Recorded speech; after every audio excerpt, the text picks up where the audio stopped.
Vamos começar a nossa aula 2 de hoje, do nosso curso, da nossa mentoria. Eu não sou mais escrava do medo. Na aula 1, a gente identificou as raízes ocultas do medo. A gente viu como a rejeição, como o abandono, como a humilhação, como as coisas que a gente vem carregando lá da nossa infância ocultam o medo, que nos aprisionam, que nos acorrentam. E hoje a gente vai começar a romper esses ciclos do medo. Como assim o medo como ciclo? Sim, gente. O que é um ciclo? Ciclo é um comportamento repetitivo, que em algum momento a gente aprendeu e que a gente vem repetindo ao longo da nossa vida. Por isso que fala um ciclo. Algo que você aprendeu aqui na sua infância e que vem se perdurando por toda a sua vida. Esse ciclo do medo, eles são padrões emocionais e comportamentais repetitivos. Repete por quê? Porque é algo que a gente já conhece, é algo que já é familiar. E a gente faz isso porque por insegurança, por dor e para se proteger. Essas reações que a gente tem de forma automática é quando a gente se sente o quê? Ameaçado. Quando eu me sinto fora, literalmente, da casinha, ameaçado, eu tenho essas reações automáticas. E isso cria o quê? Como a gente já falou na semana passada, uma prisão. Uma prisão interna que a pessoa fica andando, sentindo e reagindo e volta ao mesmo ponto. Tá certo? Esse pássaro aqui na gaiola representa bastante os nossos ciclos, essa prisão que a gente vive, emocional e mental, tá certo? Esses pensamentos automáticos, esses comportamentos impulsivos que às vezes a gente tem, escolhas emocionais. Lembra que vocês, não sei se já aconteceram com vocês, de em várias situações as coisas se repetem do mesmo jeito. Mas por que será, gente, que se repetem do mesmo jeito? Porque a gente acaba agindo também do mesmo jeito, porque o nosso comportamento acaba que é do mesmo jeito às vezes. A gente não pode querer um resultado em algo diferente se a gente está agindo da mesma forma. E muitas vezes, por que a gente age da mesma forma? Porque a gente não tem conhecimento, a gente não tem entendimento. Como eu falei com vocês a semana passada, quando as coisas estão escondidas lá no inconsciente, que a gente não tem acesso, a gente age muito no automático. O que é agir, Jucimar, no automático? Agir da forma que eu aprendi. E que muitas vezes não é a forma melhor, mas foi a que eu aprendi para sobreviver. Entende? E aí as nossas escolhas se repetem ao longo da vida porque a gente faz a mesma coisa. Mas só que a palavra de Deus vai dizer o que lá em Romanos 12:12? Não se conforme com esse mundo, mas transformai-vos pela renovação da vossa mente. O que foi que Paulo quis dizer aos romanos? Que a nossa mente, gente, precisa ser transformada. Porque as coisas que às vezes a gente aprendeu lá atrás com a nossa família, com os nossos pais, o que é que eu vejo?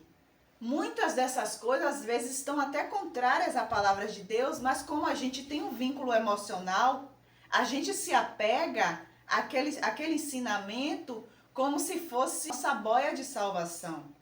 Mas a gente sabe que a nossa salvação vem do Senhor, não vem das coisas do mundo. Tá certo? Qual é o objetivo dessa aula de hoje? É levar vocês a identificarem os padrões que mantêm vocês prisioneiras do medo. Que padrões são esses?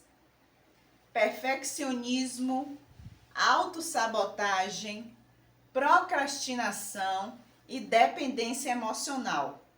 Para que a gente consiga romper o ciclo do medo, a gente precisa entender o perfeccionismo, a autossabotagem, a procrastinação e a dependência emocional. Por quê? Eu não tenho como romper e sair de algo que eu nem sei o que é. Se eu não tenho conhecimento, não sei o que é, como é que eu vou sair daquilo? Então, o primeiro passo para a gente ser liberto de qualquer coisa é a gente ter conhecimento, tornar consciente. Falei para vocês a semana passada que essa criança que vive dentro da gente, que tudo que nos aconteceu nessa fase importante, que foi a infância, criança, gravem essa frase, criança é igual a cimento mole, tudo que cai em cima fica marcado. Tudo que você viveu na sua infância, seja de bom ou de ruim, está marcado e guiando a sua vida até hoje. Qual desses comportamentos que a gente falou na semana passada e que vamos falar aqui hoje, vocês não vão perceber em vocês? Talvez vocês já perceberam a semana passada e hoje vai perceber ainda mais. Vamos juntas descobrir isso hoje. O primeiro que eu quero falar é esse aqui, o perfeccionismo. O que é perfeccionismo? Quando eu falo de perfeccionismo, eu não estou falando daquela pessoa que gosta de tudo organizado, que quer ver tudo ajeitado, tudo nos mínimos detalhes. Eu não estou falando do perfeccionismo de excelência, da pessoa que gosta das coisas com excelência. Não é esse perfeccionismo, não, gente. Esse perfeccionismo como ciclo do medo, como um bloqueio que é causado pelo medo. Sabe o que é esse perfeccionismo? Para a psicanálise, ele está ligada a uma necessidade inconsciente de aprovação e o medo da rejeição, que a gente estudou a semana passada. Então a pessoa procura fazer tudo muito perfeito, tudo muito certinho, não porque seja da natureza dela, mas porque ela não quer receber crítica e não quer se sentir rejeitada. Então entenda que esse perfeccionismo aqui que eu estou falando como ciclo do medo é um perfeccionismo ligado ao medo de errar, ao medo de se expor, ao medo de ser ridicularizada. Entende? Então aí a pessoa faz o que, gente? Posterga as coisas, fica com ansiedade, com medo de falhar, com medo de errar, para não receber críticas. Isso vem de quê, Jucimar? Lembra que a gente falou a semana passada da humilhação? Geralmente, pessoas que sofreram muita humilhação vão se tornar perfeccionistas porque elas têm medo de errar, medo de se expor, medo de serem ridicularizadas. Então, isso significa o que, gente? Que se eu tenho medo de errar, medo de me expor, medo de ser ridicularizada, eu não vou fazer muita coisa na minha vida, porque eu quero me preservar. E a pessoa começa ali a se cobrar demais, porque tem que fazer tudo perfeito, mas não é perfeito, como eu disse a vocês, porque elas, como um valor dela, é por medo. Então eu quero que vocês pensem aqui comigo. Listem agora 3 momentos aí, pense na mente de vocês. 3 momentos onde o medo de errar te paralisou. Você deixou de fazer algo por medo do que iriam falar, das críticas que você iria receber. Pensou? Tem uma frase que eu gosto muito que diz assim, gente, olha, antes feito do que perfeito. Eu só vou conseguir aperfeiçoar o que eu estou fazendo à medida que eu vou me expondo, que eu vou fazendo. Mas se eu não me curar do medo, dos meus traumas, eu não vou conseguir avançar. Estão entendendo? a importância de vocês cuidarem do emocional de vocês, dessa criança interior que está aí dentro de vocês muitas vezes ferida por traumas? Entendem a necessidade disso? Porque olha lá, uma coisa que levou a outra, olha, o medo que levou, você sofreu humilhação, agora você vira uma pessoa perfeccionista, que não faz nada, porque se não tiver perfeito, você não faz. Mas o que é que a palavra de Deus vai dizer pra gente? O que é que foi que Paulo escreveu lá em 2 Coríntios 12, 9? A minha graça te basta, e o meu poder se aperfeiçoa na sua fraqueza. Eu, Jucimar, vocês, nós não precisamos estar tudo perfeito para fazer nada. À medida que a gente vai se colocando em movimento e confiando em Deus, Ele vai aperfeiçoando em nós. A minha fraqueza se transforma em força. Mas se eu não estiver forte emocionalmente o suficiente, nem na palavra de Deus eu vou acreditar. Então, entendem como a nossa vida emocional interfere até na nossa vida espiritual? Porque se eu não estou bem emocionalmente, eu não consigo ter um bom relacionamento com Deus. Eu não tenho fé. Eu não acredito nas coisas que estão na palavra. Entende? Por quê? O meu filtro são as minhas dores. Agora, gente, eu vou falar de outro ciclo do medo, que é autossabotagem. Já ouviram falar disso? Com certeza a gente já ouviu falar da palavra sabotagem. Mas autossabotagem é o quê? Quando eu, de forma inconsciente, quer dizer, eu faço sem saber o que estou fazendo, sem saber porque estou agindo assim. Quando eu, de forma inconsciente, saboto o meu próprio sucesso. Por que isso acontece? Porque no fundo de mim eu não me sinto digna. Eu tenho medo de que aquilo dê certo, eu tenho medo de não ser ouvida, de não ser valorizada e não ser levada a sério. E aí qual é o comportamento nisso? Eu sempre começo algo, mas eu não termino. Eu crio desculpas, eu falto meus compromissos, eu desisto antes que aquilo se finalize.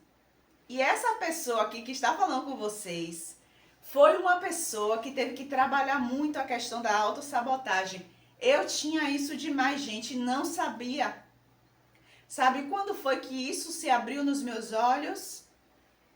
Lá atrás, quando eu passei pelo processo da viuvez, quando eu conheci a terapia, quando eu comecei a estudar psicanálise, foi que eu acordei, eu falei, nossa, meu Deus, eu era assim, eu estava fazendo assim, estou aprendendo o espanhol, porque foi algo que eu comecei com 16 anos e parei, aos 30 voltei e parei. Academia, sempre entrando e saindo. A pessoa que sofre de autossabotagem não tem dificuldade de começar nada. Ela sempre começa algo, mas ela às vezes não consegue terminar. Se não tiver alguém assim, ó, empurrando, ela não vai. E esse era o meu caso e eu não sabia. Sabe o que é que eu fazia? Eu acredito que muita gente faz. Transferir a culpa para Deus. Ah, Deus, todo mundo. Eu não sei quem estava aqui na aula passada que eu falei para vocês que eu tinha uma crença de que tudo para mim era mais difícil. Junto com essa crença que tudo para mim era difícil, eu começava as coisas e não conseguia terminar. Mas era a minha cabeça, gente. Era a minha crença que estava me limitando. Mas sabe o que é que eu fazia? Ah, Deus, por que, Senhor? E ficava cobrando de Deus algo que, na verdade, eu que precisava arrumar. Eu que precisava ajeitar. Mas eu tinha resistência com psicólogo, com terapia, com tratamento. Eu sempre hoje digo uma coisa: quanto mais resistente a pessoa é a tratamentos psicológicos, essa pessoa é a que mais precisa passar. Toda vez que você vê alguém muito resistente, essa pessoa é a que mais precisa passar, gente. Então, eu precisava passar, mas eu estava resistente. Precisou acontecer o quê? Uma coisa drástica na minha vida para eu perceber que não tinha outra opção, que eu precisava cuidar do meu emocional. Entendem? Esse medo da gente não se sentir que vai conseguir, que vai ser valorizada, faz com que a gente desista no caminho. Isso vem de onde? Lá das feridas que eu falei com você lá, ó. Geralmente a autossabotagem, gente, está muito ligada à ferida da rejeição. Lembra que eu falei de rejeição semana passada? Geralmente quem sofre da ferida da rejeição vai ter muito autossabotagem. Mas o que é que a palavra de Deus vai dizer para a gente sobre isso? Confia no Senhor de todo o seu coração e não se estribe no seu próprio entendimento. Provérbios 3, 5. Se a gente confia em Deus, a gente não precisa se apegar ao nosso conhecimento, ao nosso domínio, porque a gente sabe que Deus, que a gente pode até fazer planos, mas que a resposta vem do Senhor, entende? Então, assim, toda pessoa que é autossabotadora sempre vai dizer assim, quando Deus quiser. Deus quer, gente, o tempo todo que a gente avance, que a gente faça. Às vezes a gente é que não tem força, que não tem coragem, que está cheio de travas, cheio de medo e fica projetando isso para Deus. Entendem? Então eu quero que vocês pensem agora, quais são as áreas da sua vida que você começou algo ou vive começando algo e parando? Qual o compromisso que você vai fazer com você hoje, diante de Deus, depois de ouvir essa aula? De saber que o motivo que te leva a se auto-sabotar de forma inconsciente são as suas feridas emocionais, são as suas dores. O que você hoje vai fazer para se comprometer com você e com Deus, de seguir em frente, ou pegar aquilo que está lá engavetado, parado, e colocar em ação novamente? É minha reflexão para vocês. Porque não adianta a gente ter o conhecimento e não refletir o que a gente vai fazer a partir dali.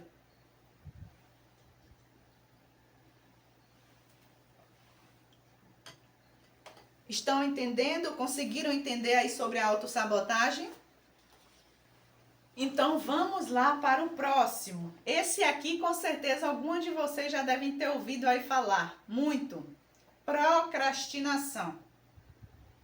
A procrastinação, gente, diferente da autossabotagem, a pessoa ela tem dificuldade em começar.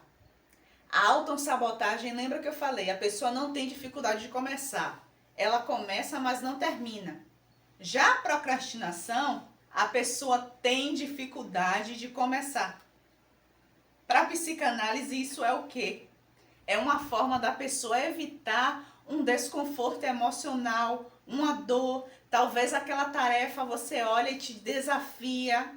E às vezes sua autoestima não está boa. Então você tem medo de não ser boa o suficiente. Então, se não for para... Se eu não tenho capacidade para terminar isso, então nem vou começar.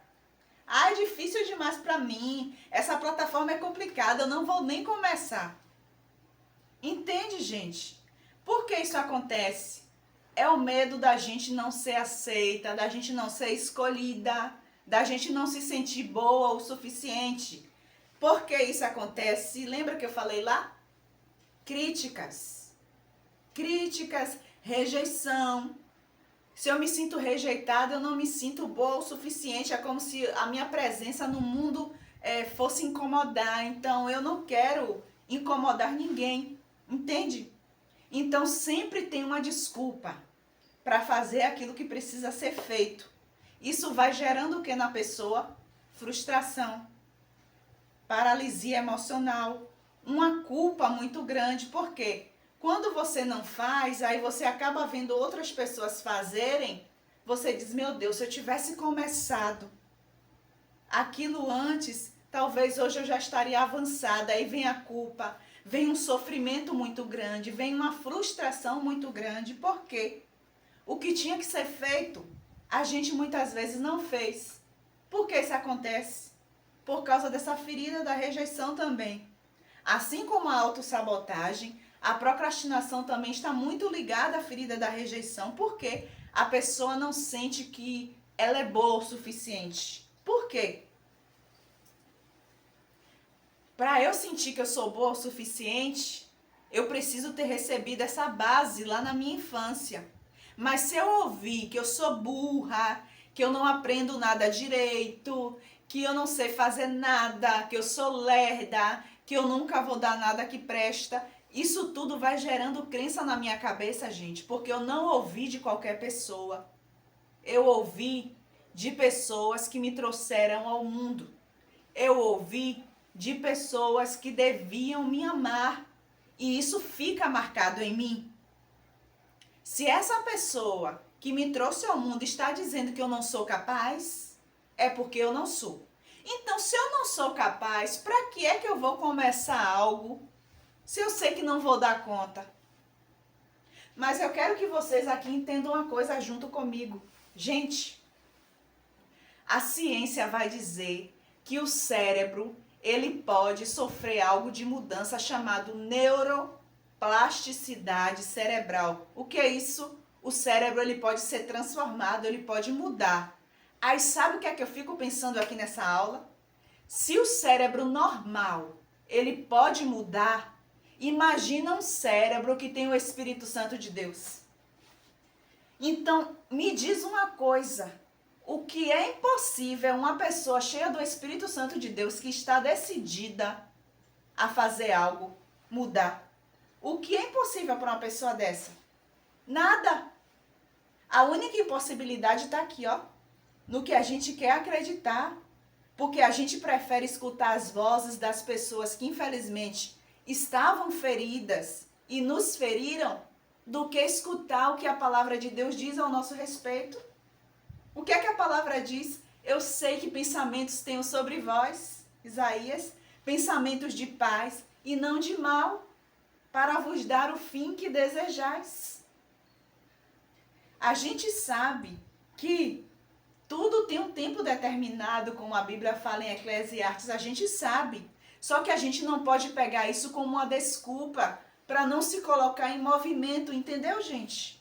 Porque Provérbios também diz que a alma do preguiçoso deseja e nada alcança, mas a alma do diligente se farta. Quer dizer o quê?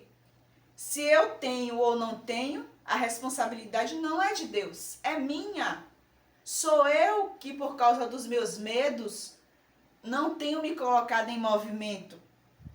Entendeu? Não tenho me colocado em ação. Então, eu quero que vocês agora pensem aqui. Quais são as coisas que vocês têm adiado? Há semanas, há meses, ou talvez até anos. E qual o sentimento que vem depois de pensar que você poderia já estar avançada, mas pelo fato de nem ter começado, está atrasada na vida? Porque o procrastinador, gente, e o autossabotador, como eu falei no início, vai ter sempre uma sensação de que está atrasado na vida. Por quê? Porque fica adiando as coisas na procrastinação, porque não termina as coisas na autossabotagem. Então vai ter uma vida de sofrimento, frustração. E depois ainda vai reclamar com o nosso pai, que não é culpa dele. Porque a sua palavra diz, os céus são os céus do Senhor, mas a terra ele deu aos filhos dos homens. Cabe a nós fazer a nossa parte. Entendeu, minhas amadas? Assim como vocês hoje estão aqui nessa aula, fazendo o quê? A parte de vocês.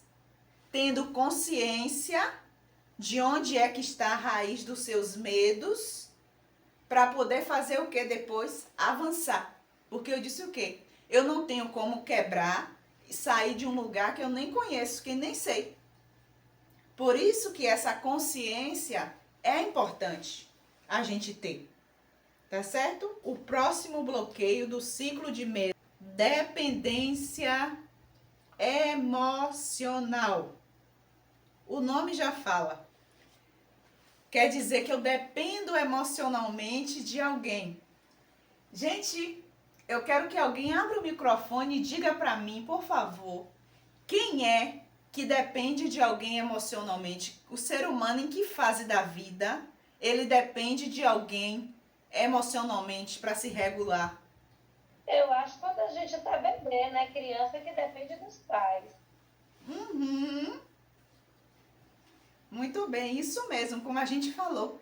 Quem depende dos pais, dos cuidadores, para se regular, a criança ela não tem regulação emocional.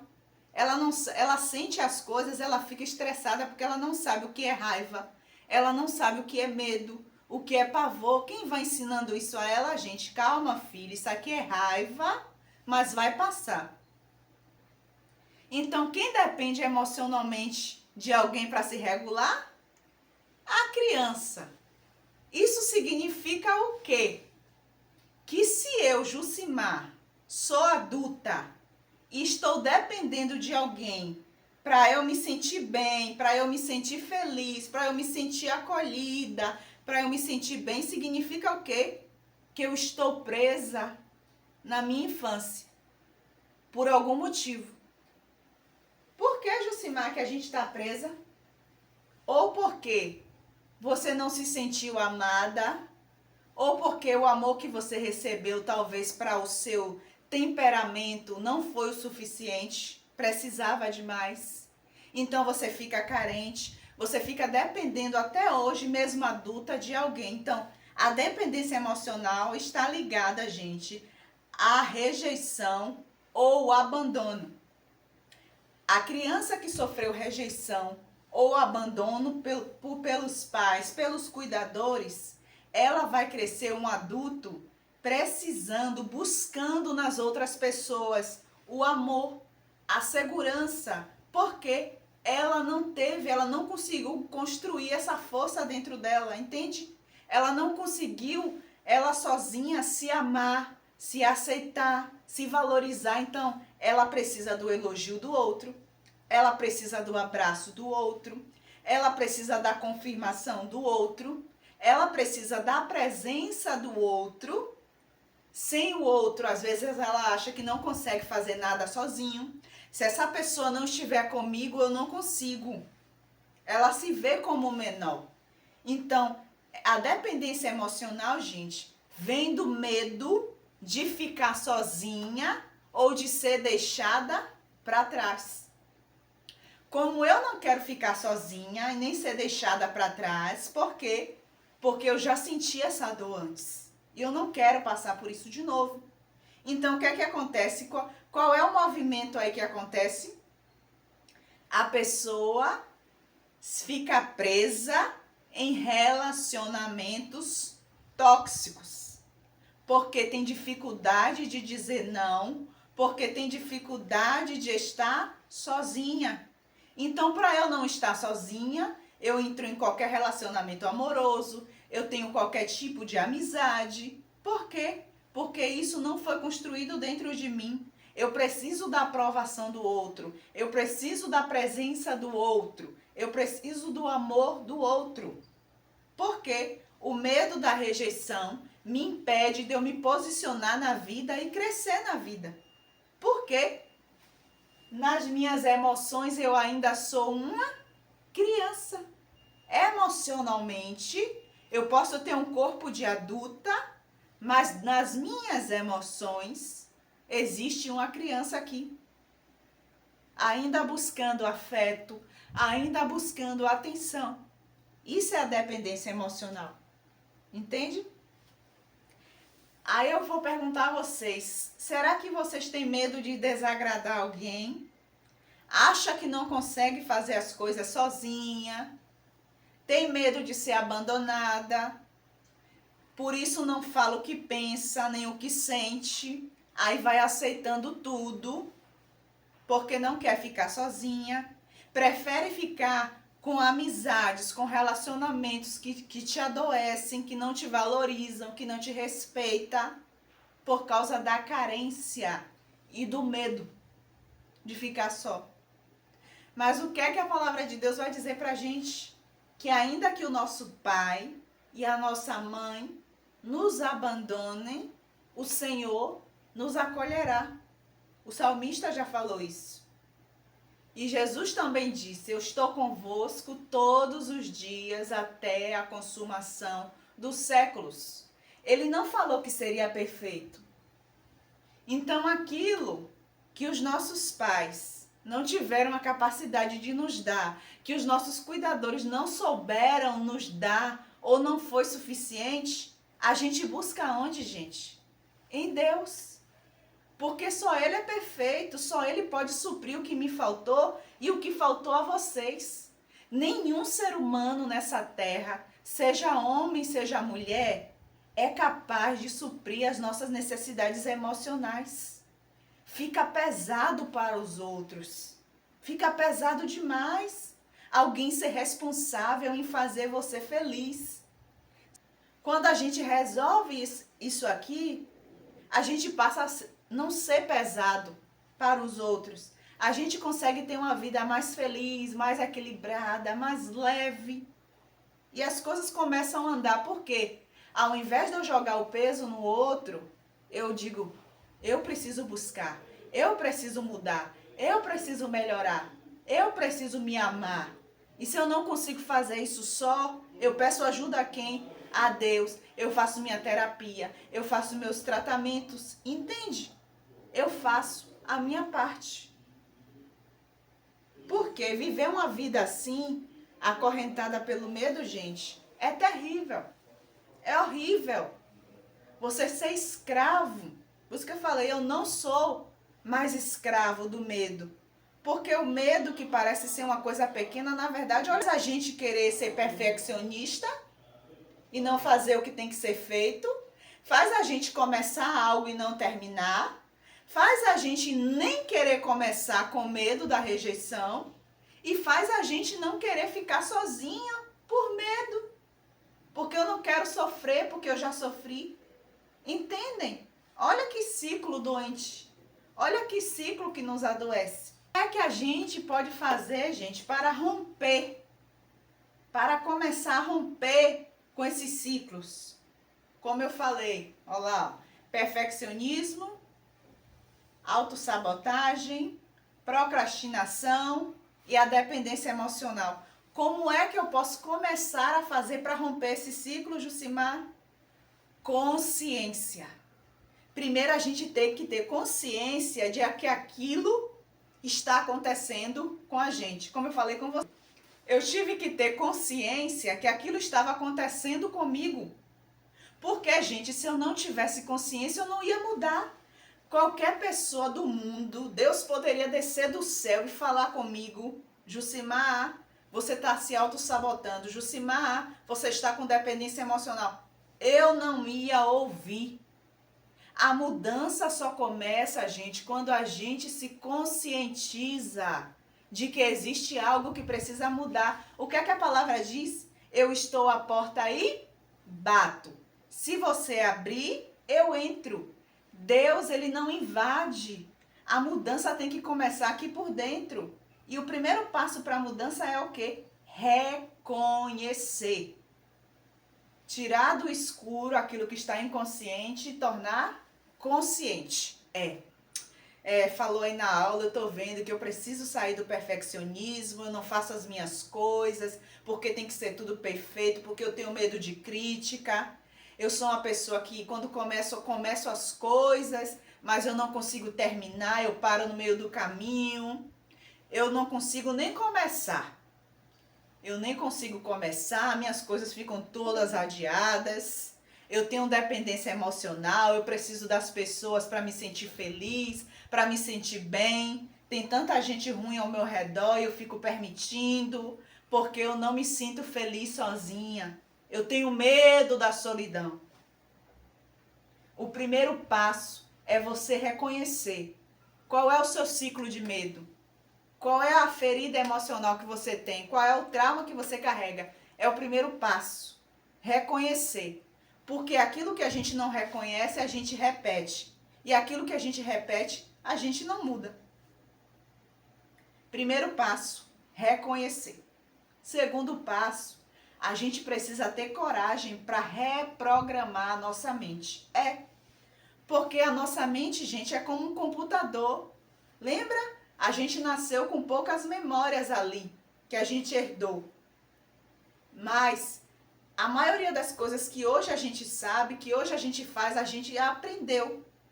Não tem um computador que a gente vem e instala os programas direitinho para usar? A gente é da mesma forma. A gente foi moldado, a gente foi ensinado de certa forma a pensar, a sentir, a reagir do jeito que a gente faz. Então, assim como essa programação foi instalada na nossa mente, a gente precisa reprogramar o nosso cérebro. A gente precisa, de fato, como a palavra diz, transformar pela renovação da vossa mente. Por que a mente tem que ser renovada e transformada? Porque um padrão velho foi instalado. E para isso ser mudado, a gente precisa reprogramar. O que é reprogramar? Fazer diferente. Fazer diferente é fácil? Não. A gente precisa ter o quê? Coragem. E decidir. A partir de hoje é para fazer o quê? Vou fazer. Se isso aqui vai me ajudar a mudar, eu vou fazer. Tem que ter coragem, gente. Porque senão eu não saio do ciclo do medo. Eu vou ficar ali sempre aprisionada, me vitimizando, me lamentando e o tempo passando. Terceiro passo. Decisão espiritual. A palavra diz que não é por força nem por violência, mas é pelo meu espírito, diz o Senhor. Tem coisa que só a força de vontade humana não consegue. Que às vezes a gente vai ter que o quê, gente? Se alinhar com Deus. Orar, jejuar, declarar e fazer. E seguir em frente. Deus, eu não estou conseguindo sozinha não, Jesus. Me ajuda. Tá difícil, Senhor. São 30, 40, 50 anos que eu estou vivendo assim. Então, para mim é difícil deixar isso. Me ajuda, por favor. E ter coragem, gente. Então, consciência, coragem para mudar sua mente e decisão espiritual. São essas coisas que vai fazer com que a gente avance, com que a gente dê um novo passo. E isso depende exclusivamente de cada uma de vocês. Porque isso é uma coisa que eu não posso fazer por vocês e nem Deus pode. Só vocês podem. Agora a gente já está indo para o final da nossa aula. E eu vou pedir para vocês, mais uma vez, a gente fechar os nossos olhos e fazer aquelas respirações para a gente finalizar. Fazer aquelas respirações profundas. Vocês receberam muitas informações hoje. E precisa que a mente desacelere agora um pouquinho. Eu quero que vocês respirem profundamente. Pelo menos umas 3 vezes. Imagine vocês agora em uma estrada. Nessa estrada tem vários caminhos. Em cada caminho existe uma placa. Perfeccionismo, autossabotagem, procrastinação, dependência emocional. Esses eram os caminhos em que o medo levava vocês. Mas agora, vocês paradas diante desses caminhos, vocês vão ouvir a voz de Deus agora, na sua mente, falando para você: filha, você não precisa andar mais por esses caminhos. Eu estou fazendo uma coisa nova na sua vida hoje. E eu quero que você caminhe comigo por um novo caminho. Não tenha medo. O seu medo quer que você vá por esses caminhos, mas eu estou te convidando, filha, para vir para um novo caminho. Então agora na sua mente, veja um novo caminho se abrindo na sua frente pelos olhos da fé. Mentalize aí pela fé esse novo caminho se abrindo para você. E com coragem agora você caminha por esse caminho. E à medida que você vai colocando seus pés nele, ele vai ali florescendo, vai ficando bonito. E o que é melhor, você não está sozinha. O Senhor Jesus está do teu lado agora e te diz: não temas, esqueça o passado, o que ficou para trás. E decida agora repetir para você mesma nessa noite: eu não sou mais escrava do medo. Jesus diz: não temas, não tenha medo, porque eu sou contigo. Decida não ser mais escravas do medo. É o meu convite para vocês nessa aula de hoje.